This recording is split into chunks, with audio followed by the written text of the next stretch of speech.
السلام علیکم۔ میرا نام عدنان ہے اور میں آپ کے ساتھ ایک خوفناک کہانی شیئر کرنا چاہتا ہوں۔ ایک ایسے حسد کی کہانی جو میرے ہی چچا زاد بھائی مجھ سے رکھتے تھے اور میں اس کے بارے میں جانتا بھی نہیں تھا۔ میرے چچا زاد بھائی یعنی میرے چاچو کے جو بیٹے تھے وہ مجھ سے بہت زیادہ حسد کرتے تھے۔ بچپن میں تو سب کچھ ٹھیک تھا، لیکن جیسے ہی وقت گزرتا گیا اور اللہ پاک ہر کسی انسان کو اس کی قسمت کے مطابق دیتا ہے، اور اللہ کے مجھ پہ بہت کرم تھے، اس لیے میں نہیں جانتا تھا کہ وہ مجھ سے حسد کرتے ہیں۔ ویسے تو میرے ساتھ بالکل ٹھیک رہتے تھے، لیکن میں یہ نہیں جانتا تھا کہ وہ میری کامیابیوں کی وجہ سے بہت زیادہ حسد کا شکار ہو چکے تھے۔ اچانک سے میرے ساتھ کچھ عجیب و غریب ہونے لگا۔ بار بار ایکسیڈنٹ کا ہونا، میری گاڑی کا خراب ہونا، موٹر بائک کا ایکسیڈنٹ ہونا، اور بھی بہت سے ایسے کام تھے جو کہ اچانک سے ہونے لگے۔ اور جب بھی میرے ساتھ کوئی مسئلہ پیش آتا تھا تو میرے کزن مجھے فون کرتے تھے، اور یہ ہمیشہ ہوتا تھا، اور مجھ سے پوچھتے تھے کیا تم ٹھیک ہو، جس پر مجھے کافی حیرانگی ہوتی تھی کہ جب بھی میری طبیعت خراب ہوتی ہے ان کو کیسے پتہ لگ جاتا ہے۔ پھر میں نے اپنے دل کو تسلی دی اور یہ کہا کہ شاید وہ مجھ سے پیار کرتے ہیں بہت، اور ان کو پتہ لگ جاتا ہے۔ میں بہت بھولا تھا اور ان کو بھی اپنے دل کی طرح ہی سمجھتا تھا کہ وہ بھی ایسے ہی ہوں گے، لیکن یہ میری غلط فہمی تھی۔ وہ میری طرح بالکل نہیں تھے، وہ مجھ سے بالکل جدا تھے۔ وہ تو میرے جیسے کبھی ہو بھی نہیں سکتے تھے۔ میں ان سے اتنی محبت کرتا تھا، اپنے پیسے ہر چیز ان کے اوپر نثار کی ہوئی تھی، لیکن وہ مجھ سے پیار نہیں کرتے تھے، بلکہ وہ مجھے دھوکہ دے رہے تھے۔ ایک دن میں اپنی شاپ پر بیٹھا تھا۔ عدنان کہتے ہیں کہ میں جو بھی جاب کرتا ہوں اس کے متعلق جو بھی ان کا کام ہے وہ بتا نہیں سکتے، اور وہ کہتے ہیں کہ میں بیسیکلی لاہور میں رہتا ہوں۔ ان کا کہنا ہے کہ میرے کزن جب بھی میری شاپ پر آتے تھے اس کے بعد بھی میرا نقصان ضرور ہوتا تھا، اور اب تو حد ہی ہوگی تھی۔ میرے دونوں چچا زاد جب میری دکان پر آئے اور اس کے بعد جب وہ گئے تو اچانک سے جس جگہ پر میں اپنی شاپ پر بیٹھا تھا اس جگہ پر آگ لگ گئی۔ آگ کیسے لگی کچھ پتہ نہیں ہے، اور آگ اتنی شدید بھڑکی کہ میں اس آگ سے نکلنا میرے لیے مشکل ہو گیا۔ میں بڑی مشکل سے نکلا اور ساری دکان جل کے راکھ ہو گئی۔ الحمدللہ ویسے تو میری 8-9 دکانیں ہیں مارکیٹ میں۔ اس دکان کا سارا سامان اور ساری دکان جل کے راکھ ہو گئی۔ کچھ سمجھ نہیں آئی کہ یہ کیا ہوا ہے۔ اب میں بہت زیادہ پریشان تھا اور میں نے کسی اللہ والے سے رابطہ کیا، کیونکہ مجھے بھی اب یہ مسئلہ کہیں نہ کہیں روحانی لگ رہا تھا۔ بہت سی ایسی ہیپننگز تھی جن کی کڑیاں ان کے ساتھ مل رہی تھیں، حالانکہ میں نے ان کے لیے سب کچھ ان کو دیا تھا، کسی چیز کی کمی نہیں تھی۔ ہاں وہ محنتی نہیں تھے، میں بہت زیادہ محنت کرتا تھا، اسی لیے اس مقام تک پہنچا تھا۔ عدنان کہتے ہیں کہ ان کے پیرنٹس نہیں ہیں اور ان کو ان کے چاچو نے ہی اپنے پاس رکھا، اور جو ان کا حصہ تھا وہ پوری ایمانداری سے عدنان کہتے ہیں کہ ان کو دیا، اور میں اپنے چاچو سے بہت خوش تھا۔ میرے چاچو بہت اچھے اور نیک دل انسان ہیں۔ خیر وہ کہتے ہیں کہ اب کسی اللہ والے کو بلایا گیا اور انہوں نے آ کر دیکھا تو سب سے بڑی حیرانگی کی بات تھی کہ جس جگہ پر میں بیٹھا ہوا تھا ساری دکان جل گئی تھی، لیکن دکان کا وہ حصہ بالکل ٹھیک تھا۔ یہ بڑی حیران کن بات تھی۔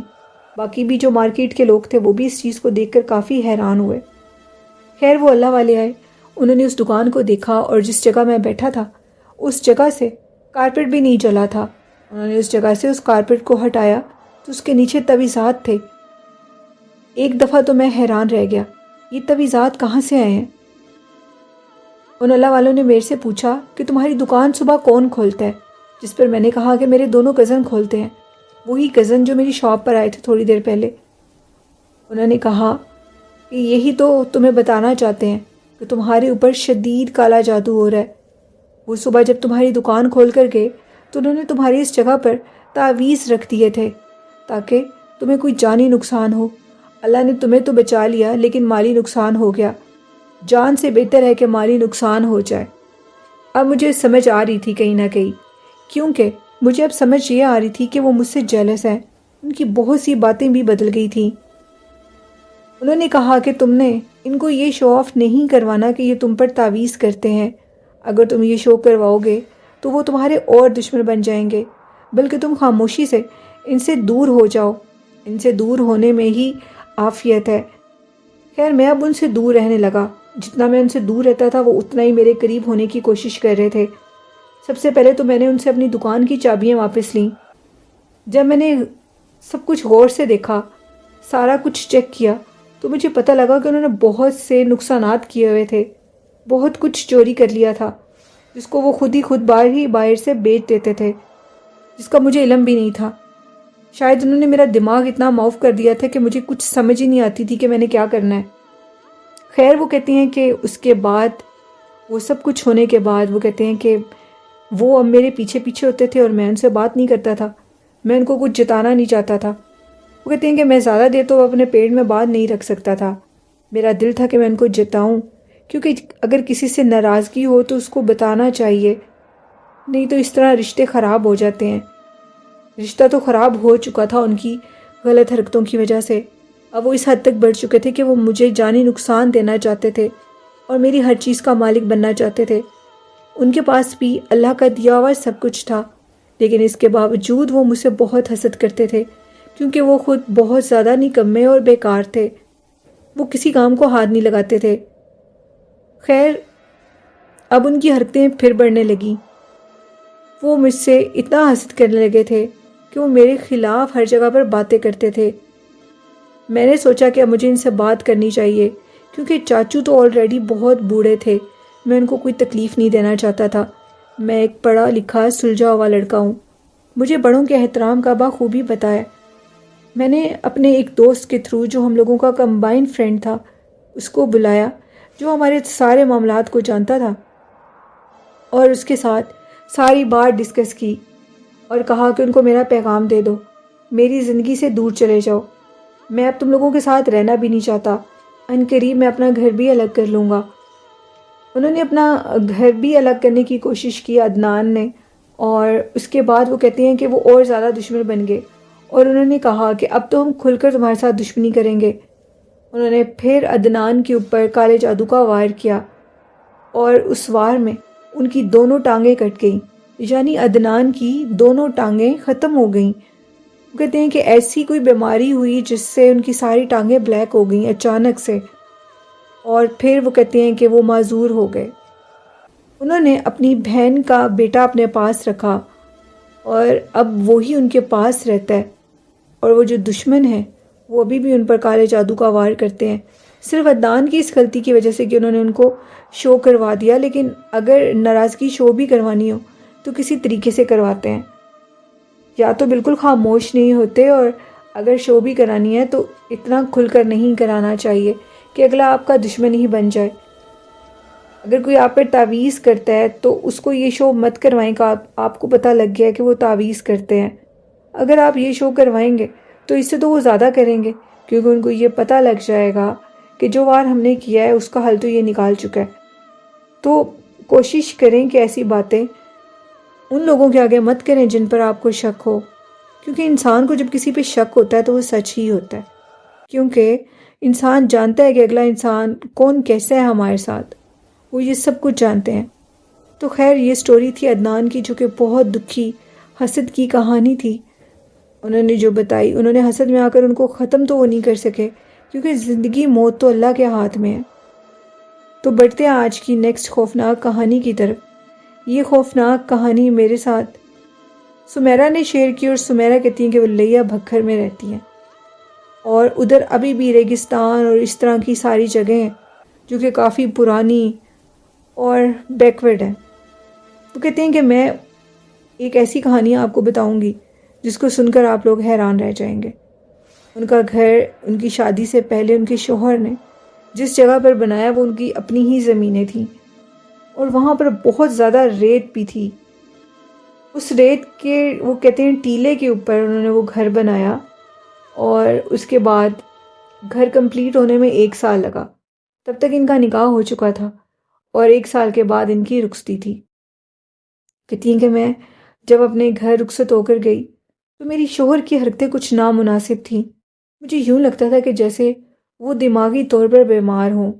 وہ سارا دن گھر کی صفائیاں کرتا رہتا تھا، پتہ نہیں اس کو کیا تھا، سارا دن اور پھر رات کو بھی جب آنکھ کھلتی تھی تو اٹھ کر جھاڑو لگانا شروع کر دیتا تھا۔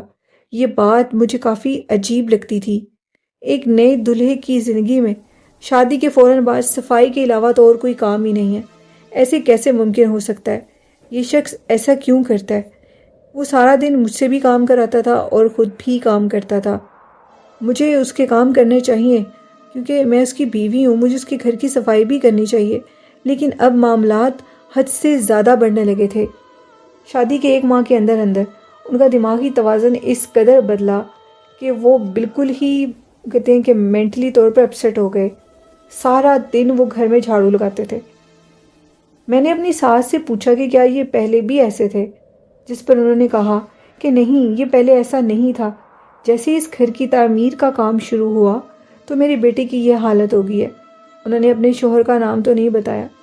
وہ کہتے ہیں کہ میرے شوہر میری رات کو آنکھ کھلتی تھی تو باہر صحن میں اتنی سردی میں جھاڑو لگا رہے ہوتے تھے، کبھی کیا کر رہے ہوتے تھے، جو کہ کافی ڈرا دینے والی بات تھی۔ میں نے اپنی ساس کو بتایا اور انہوں نے کہا کہ مجھے بھی معاملہ کچھ اور لگتا ہے۔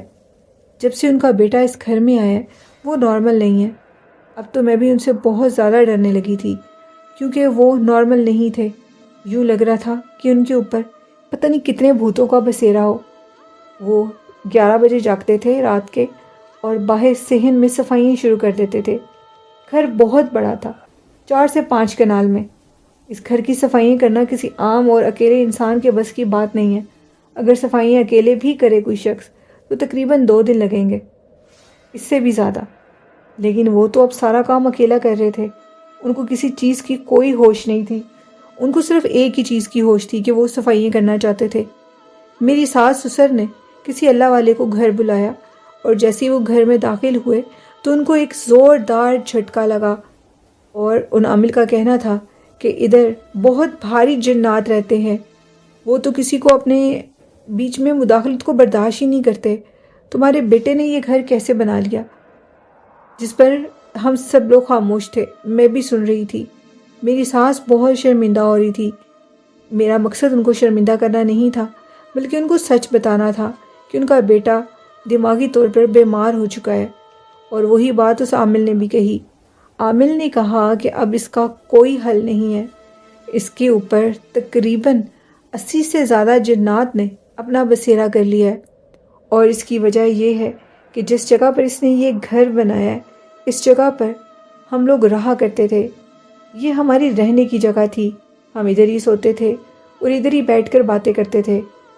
ہم یہاں پر تقریباً 3 سے 4 گھر رہتے تھے جن کو تمہارے بیٹے نے ختم کر دیا۔ اس لیے اب ہم اسے کبھی نہیں چھوڑیں گے، چاہے تم جو مرضی کر لو۔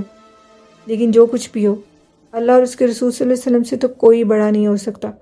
میں نے اپنے اللہ کو یاد کیا، نمازیں پڑھی، قرآن پاک پڑھا، تہجد پڑھی اور درود شریف پڑھا، لیکن کسی چیز میں ابھی تک کوئی بہتری نظر نہیں آ رہی تھی۔ میرے شوہر کو اب باندھ کر رکھنا پڑتا تھا کیونکہ وہ بہت زیادہ بیمار رہنے لگے تھے، مینٹلی طور پر سک ہو چکے تھے۔ خیر، جب میں نے تسلسل سے نمازیں شروع کی، ان میں کوئی بھی کہتے ہیں کہ نماز نہیں چھوڑی اور ساتھ درود شریف پڑھتی رہی، تو پھر جا کر اچانک سے ایک دن وہ کچھ ٹھیک محسوس ہوئے۔ تقریباً کہتی ہیں کہ 1 سے 2 ماہ تو وہ ٹھیک رہے، تیسرے ماہ ان کی ڈیتھ ہو گئی۔ یعنی کہ وہ کہتی ہیں کہ شادی کے 5-6 ماہ کے بعد ہی وہ بیوہ ہو گئیں اور ان کے شوہر کا انتقال ہو گیا۔ وہ کہتی ہیں کہ اس کہانی کو، اس خوفناک واقعے کو جو میرے دل پر آج بھی لکھا ہے، میں کبھی بھول نہیں سکتی۔ اور وہ کہتی ہیں کہ میں ان سے بہت محبت کرتی تھی، میں ان کو ہمیشہ یاد کرتی رہوں گی۔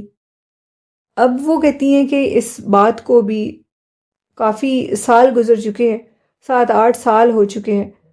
ان کی آگے شادی ہو گئی اور وہ جو گھر تھا جو ان کے سابقہ شوہر نے بنوایا تھا ان کے لیے، وہ تو سارے کا سارا ویسے کا ویسے ہی پڑا، کیونکہ اس گھر کے اندر جو بھی داخل ہو، جو مخلوق ادھر رہتی ہے، وہ اپنے اثر کی وجہ سے ان کو باہر پھینک دیتی ہے۔ وہ لوگ اندر نہیں جا سکتے کیونکہ ادھر بہت بھاری اینٹی کا ہے، اثر ہے۔ تو وہ کہتی ہیں کہ اکثر میں ادھر سے گزرتی ہوں، میرا ادھر سے گزرنا ہوتا ہے، تو میں جب بھی اس گھر کو دیکھتی ہوں تو مجھے ان کی یاد آتی ہے۔ وہ بہت اچھے انسان تھے، انہوں نے ہمیشہ سب سے محبت کی تھی، لیکن ان کے ساتھ ایسا کیوں ہوا یہ میری سمجھ سے باہر ہے۔ یہ کہانی تھی میری ایک بہن کی جنہوں نے میرے ساتھ شیئر کی۔ بہت شکریہ آپ کا اپنی سٹوری شیئر کرنے کے لیے۔ بڑھتے ہیں آج کی لاسٹ خوفناک کہانی کی طرف۔ یہ خوفناک کہانی عمران نے سرگودا سے شیئر کی۔ عمران کہتے ہیں کہ میں آپ کے ساتھ ایک خوفناک واقعہ شیئر کرنا چاہتا ہوں، اور وہ کہتے ہیں کہ یہ واقعہ یونیورسٹی آف سرگودا والے روڈ کا ہے۔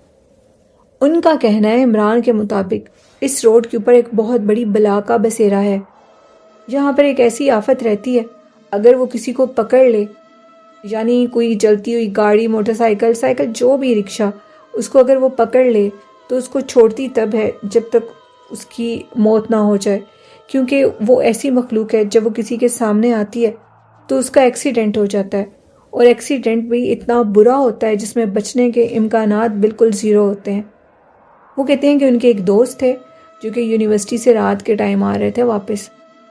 وہ کہتے ہیں کہ جیسے میں یونیورسٹی سے نکلا اور اس کے بعد میری جو گاڑی تھی اس کے سامنے ایک عجیب و غریب قسم کی مخلوق آئی، جس کا قد بہت لمبا، سر سے گنجی اور شکل سے عورت کی طرح تھی۔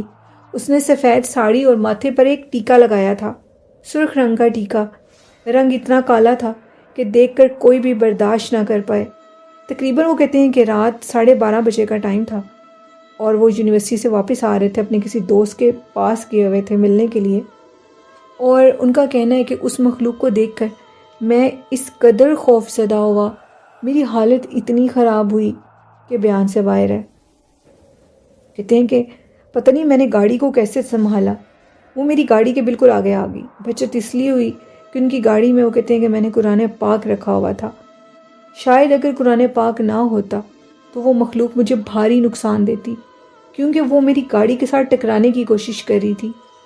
جیسے میں ادھر سے گاڑی لے کر آگے کی طرف گیا تو میں نے دیکھا تو پیچھے کوئی بھی نہیں تھا، وہ جو بھی چیز تھی وہ غائب ہو چکی تھی۔ اسی طرح 2-3 لوگ تھے جن کا یہ کہنا تھا کہ جب بھی وہ یونیورسٹی آف سرگودا سے والے روڈ سے، یونیورسٹی روڈ سے گزرتے ہیں رات کے ٹائم، تو ان کو بہت عجیب سی فیلنگز آتی ہیں۔ انہوں نے بھی اس مخلوق کو دیکھا ہے۔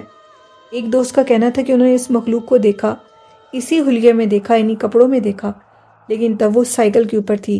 تقریباً وہ کہتے ہیں تب بھی رات 12-1 بجے کا ٹائم تھا، اور ان کے دوست کے سامنے وہ اس سائیکل پر جا رہی تھی، جو کہ کافی عجیب چیز تھی، کیونکہ ہمارے ادھر جو ہے ٹریڈیشن ہے اس کا لباس شلوار قمیض ہے، ساڑی تو کوئی نہیں پہنتا نا عام روٹین میں۔ تو کہتے ہیں کہ وہ ساڑی میں تھی، سائیکل پر تھی، اور آگے جہاں وہ جس چیز کے اندر گئی وہاں پر اس روڈ پر ایک بہت بڑا گٹر ہے پانی کا۔ کہتے ہیں کہ وہ میرے سامنے سائیکل سمیت اس گٹر کے اندر چلی گئی۔ وہ کہتی ہیں کہ وہ اتنی بھیانک اور خوفناک تھی، جس کو انہوں نے خود بھی دیکھا اور ان کی بھی حالت خراب ہوئی۔ تو وہ کہتے ہیں کہ جب بھی یونیورسٹی روڈ سے گزرے سرگودا سے، تو آیت الکرسی چاروں کل پڑھیں اور سپیڈ کو سلو رکھیں جس چیز پر بھی آپ ہیں، کیونکہ اچانک ایکسیڈنٹ ہو جاتا ہے۔ اور مجھے تو یہ لگتا ہے، وہ کہتے ہیں کہ اسی مخلوق کی وجہ سے ہوتا ہے، کیونکہ وہ اس جگہ پر رہتی ہے۔